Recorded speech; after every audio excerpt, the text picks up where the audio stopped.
Hi and welcome, my name is 1xeach and today is story time. Because of the release of X Rebirth tomorrow, I'll give you a quick overview and background information of the X universe.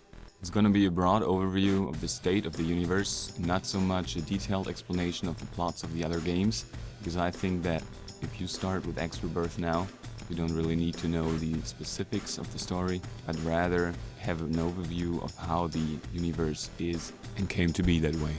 So let me start with the old ones. They're the ones that build the jump gates, but have never interacted with the community except once during the Xenon conflict through the Sonin. They're a very advanced race and don't even exist in physical form anymore. They have formed clouds of existence, which they use to get the energy from stars directly, and thus can't interact with the physical world except through their machine executive branch, the Sonin. They are also the ones who switched off the jump gates in X Rebirth. They don't really have any enemies, except for maybe the Outsiders, which I don't think are going to be important for X Rebirth, but the Outsiders are an even further advanced race who are able to travel in between universes. So they kind of control the events during the X series. So for example, they wanted to make sure that the COG and other races who wouldn't get along with the races we usually play in the series come in contact with each other. They do that by shutting down specific jump gates or by making sure that specific races keep on existing and don't get destroyed completely. Earth's history is mostly the same as it is in real life until like 2011, which it kind of differs then in the X universe. Their quantum computers and nanotechnology and whatnot have a way bigger role than it does today. And from then on, science fiction started. They developed the jump gate technology, ships, shields, everything you need for a good sci-fi game or movie. This is pretty successful. They start to have colonies, send the jump gate to Alpha Centauri to have a colony there, but they still need to get the jump gates to the desired position on their own, and that takes a lot of time. So they start to develop terraformers and AI ships, which are basically machines that are meant to fly to a destination, put up a jump gate, and maybe even terraform the planets on their own. And that's where it starts to go wrong, because they give the machines the ability to reproduce themselves, to repair themselves and all that, and at some point the machines turn against the Terrans and a war starts. And how this plays out is they fight for a while, the humans are gonna lose, and the machines are gonna win, and right before they attack Earth, one of the admirals, called Gunner, lures the machines through a jump gate away from Earth, and they follow. At which point the remaining ships destroy the jump gate, making it impossible for the machines to come back to Earth. The Earth's defense force is then able to defend themselves against the remaining machines. Because of this terrible war where millions upon millions of humans died, and without the ability to use jump gates to get away from Earth anymore, the Terrans start a 750-year-long isolation where they just develop their technologies but do not try to travel across or beyond their solar system. So on the other side, Gunner and his army jumped to Alpha Centauri and regrouped with some of the remaining ships and fleets they still had in that system, and they were able to fight off the terraforming army. And after they fight them off, Nathan R. Gunn, the admiral who jumped through the gate, is a hero with no way back to Earth. So they have to find a new planet, a new way to live. So they go to a planet which is later called Argon Prime, and they start to call themselves Argons in honor to Nathan R. Gunn. So during those 750 years, the Argons develop their own civilization. They make contact with the Teladi, the Split, the Paranids, and they also fight off the occasional Xenon, which are basically terraformers.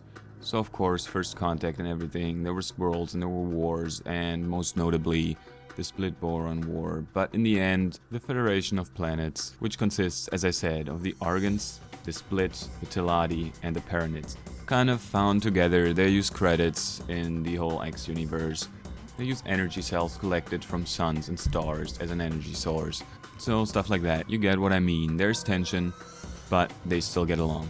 So 735 years later, the story of X with X Beyond the Frontier starts, with the humans, now called Terrans, sending a pilot named Kyle William Brennan in the experimental ship with an experimental jump drive to test out their new jump technology, which doesn't require a jump gate anymore.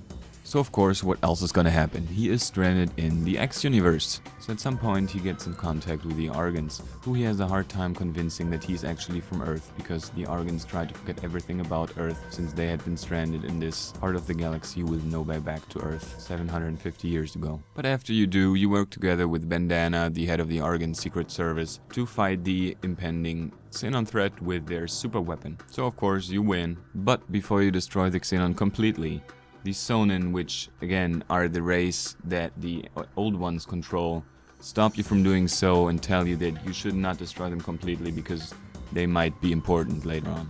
It is later discovered that the Xenon at this point developed their own consciousness and don't want to destroy the community anymore, so they just flee. Then the next game in the series would be Extension, which didn't have a main plot, so I'm just gonna skip it. It was just kind of a sandbox game. So without getting into too much detail, X2, the threat, was basically about discovering the cock and fighting them and finding out what they want and all that. There's not much happening there that I think is necessary for X Rebirth. The Kark are introduced, you fight them, they're bad, they're not meant to be in this universe. The old ones wanted them not to be, but because of some jumps someone did by accident or on purpose, I don't even remember anymore, they got access to our universe and we kind of to theirs, even though we didn't quite know what sectors they were in. So we fought them for a while and it kind of left up right in the middle of a conflict and was a cliffhanger to X3. So the reason why I'm not getting into the nitty-gritty of this, I just feel that it would take this too far. If you're interested in it, I'm gonna have some links in the description below so you can read more about it. But in the overarching theme, I don't think the cock and what happened there are that important. They're an enemy. I think that is all one needs to know about them. But if you're interested in the story, I encourage you to play it. It was a very fun game. I loved the story, but I don't think we're gonna have too much reference back to that time. So in X3, the conflict with the cock continues. The confederation of our races fights together to defeat them, and in the end they make contact to Earth. But the Terrans don't really trust the new races, even though the Argons are basically humans as well. So that leads to the events of X3 Terran conflict, which is a standalone, but expands directly onto the story of X3. It focuses on the conflict between the Terrans and the Argons, and how they get along, how they try to figure out what happened all these years ago. So again, I don't want to get into it too much, but basically what happens during X3 Terran conflict, and X3 Albion Prelude is the Xenon become a more apparent threat again.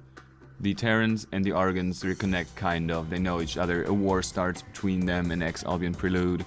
They fight and then some of Earth's old colonies are rediscovered. With Winters, one of the original scientists who developed the AI that would later become the Terraformers, being alive, he was frozen in a cryogenic chamber or whatever.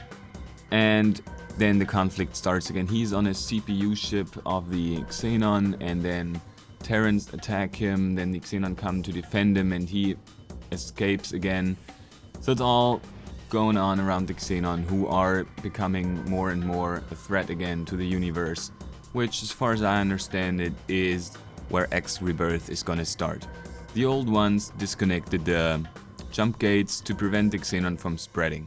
So again, this is just a really short overview. I left lots of stuff out and you can read all about it on the internet. I'll provide some of the links and I'll provide them in English and in German if you're interested in reading it in German. But I believe that this should help you understand what's going on in the universe right now. It's not exactly a close-up explanation of exactly what happens. This would be a 2-hour video if I did explain everything about it. But I think if you just know the cock are a threat, which kind of is dealt with, but not really, that storyline was just kind of left hanging. The Xenon are an ever-present threat to the universe, and their ability to reproduce that rapidly is even a threat to the old ones, who wanted to prevent them from spreading even more just by disconnecting the jump gates. And that is basically what's going on right now. I don't think there's a need to go much more in depth if you just want to enjoy the experience of X Rebirth.